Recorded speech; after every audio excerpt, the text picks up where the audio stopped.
All right. Hey guys, how's it going today? so, um, I was thinking about the direction of this channel and exactly what I want to do with this. I have a lot of interesting things to say. Not tune my own horn here. I do. I've got a lot of things the Lord has shown me over the years that I want to share.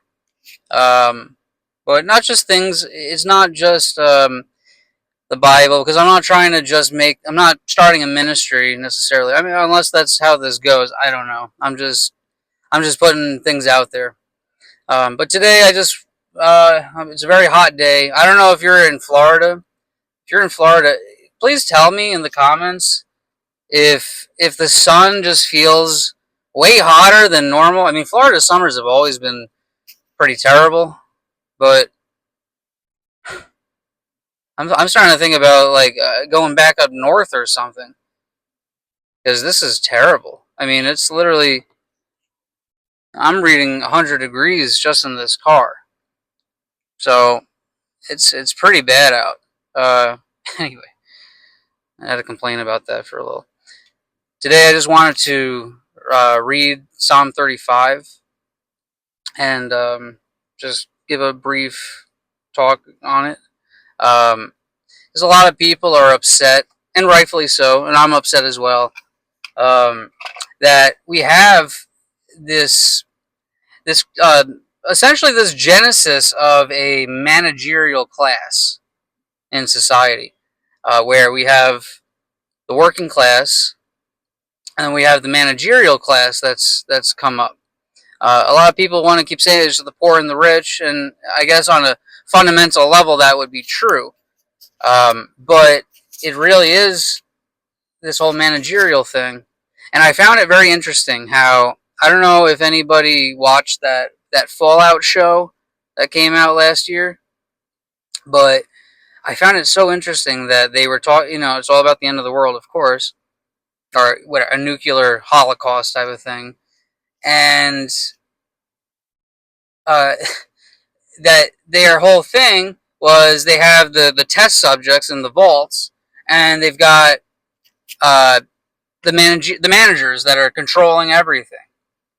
Uh, so I just found that interesting that was inserted in that whole thing, because I see it in real life. I see this class of just it's just a class of ownership essentially, and it's not fair because I don't know if you're in the same boat as me. I'm a millennial. I was born in 1992, so I'm right in the middle of it, of all of that. And as a millennial, I was told, roughly around the age of 13 years old, give or take, that if I just go to college, I do what I need to do, work hard, I'll make it. I'll get a good job. I'll get my dream job, and I won't have to. I won't. If I do all these things, I won't have to be financially struggling. And yet I am, and I've been financially struggling my entire adult life. I'm 33 years old, and I've been in the workforce for whatever, like 15 years now.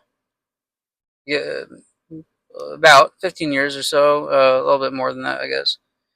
And I don't have anything to show for it. I don't have. I have like a short little savings that's about to run out because I got fired back in at the middle of last month in April, and I've just been living off my whole family. We've been living off savings and my tax return. That's it. If I didn't have two kids to as my dependents and filing jointly married and everything, I would be screwed. I'd be homeless right now. So I'm thankful. I praise God for that. I'm thankful, but I definitely need a serious stream of income here because I'm getting down to pennies. So anyway, it's all neither here nor there. Just wanted to read from my little pocket Bible here. I'm going to look through Psalm 35. We're going to see what's going to happen to this managerial class. Because they think that they have like all power or something and they can just dictate what the world is going to do. But they're sorely mistaken. Sorely mistaken. Now, Psalm 35. Psalm 35 says, Plead my cause, O Lord, with them that strive with me. Fight against them that fight against me. Take hold of shield and buckler, and stand up for mine help. Draw out also the spear, and stop the way against them that persecute me. Say unto my soul, I am thy salvation. Let them be confounded and put to shame that seek after my soul.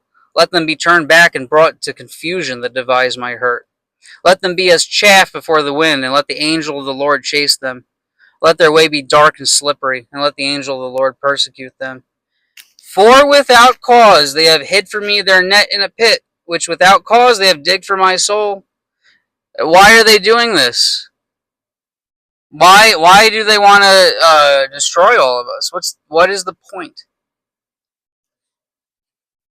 For just power games? And you're playing with real people's lives? No reason for this. Let destruction come upon him at unawares, and let his net that he hath hid catch himself. Into that very destruction let him fall. And my soul shall be joyful in the Lord; it shall rejoice in his salvation. All my bones shall say, Lord, who is like unto thee, which delivers the poor from him that is too strong for him, yea, the poor and the needy from him that spoileth him? False witnesses did rise up; they laid to my charge things that I knew not. They rewarded me evil for good, to the spoiling of my soul. But as for me, when they were sick, my clothing was sackcloth. I humbled my soul with fasting, and my prayer returned into mine own bosom. I behaved myself as though he had been my friend or brother. I bowed down heavily as one that mourneth for his mother. But in mine adversity they rejoiced, and gathered themselves together. Yea, the abjects gathered themselves together against me, and I knew it not. They did tear me, and I ceased not. With hypocritical mockers and feasts they gnashed upon me with their teeth.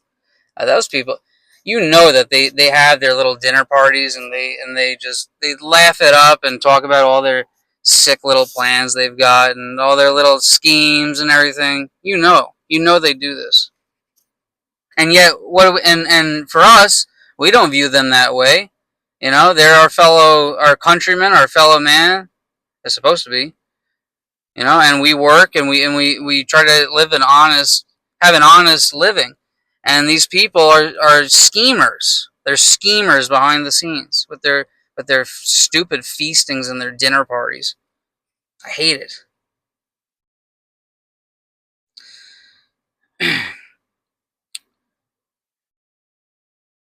I'm sorry, I lost my spot there, but they rewarded me evil for good, to the spoiling of my soul.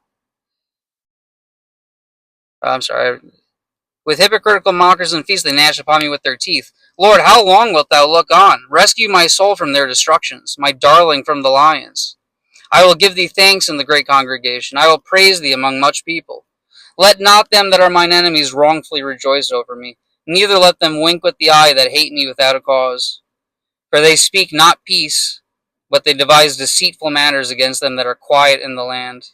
And isn't that what we want? We just want to live a quiet life. We just want to work an honest living and just get to live our lives, spend time with our families, spend time with our friends. That's all most of us really want to do. That's what I want to do. And these people, they want to stop that for no reason. There's no reason. They don't speak peace at all. Anyway, the end of the psalm here says, Yea, they opened their mouth wide against me, and said, Aha, aha, our eye hath seen it. This thou hast seen, O Lord. Keep not silence. O Lord, be not far from me. Stir up thyself and awake to my judgment, even unto my cause, my God and my Lord. Judge me, O Lord my God, according to thy righteousness, and let them not rejoice over me. Let them not say in their hearts, Ah, so would we have it. Let them not say, We have swallowed him up. Let them be ashamed and brought to confusion together that rejoice at mine hurt. Let them be clothed with shame and dishonor that magnify themselves against me. Let them shout for joy and be glad that favor my righteous cause. Yea, let them say continually, Let the Lord be magnified, which hath pleasure in the prosperity of his servant. And my tongue shall speak of thy righteousness and of thy praise all the day long. Amen. Amen. That was good. So, as we see there, God sees what they're doing. You know, um, so many people right now are just kind of losing hope because they don't have. They're living without God in the world. You know, they're not living. They're not living according to God's will.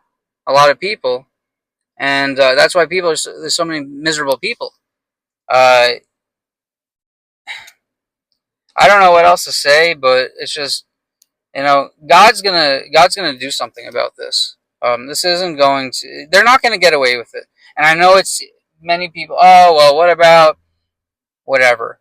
A certain mustachio man who apparently got away with it, right? No, he didn't though. And neither the Iron Man, so to speak, in Russia. If you know what another mustachio, uh, God saw him too, and all the wicked things he did, and all these things. People want to constantly say that God is not exacting justice in the world, and I don't get it because I see it.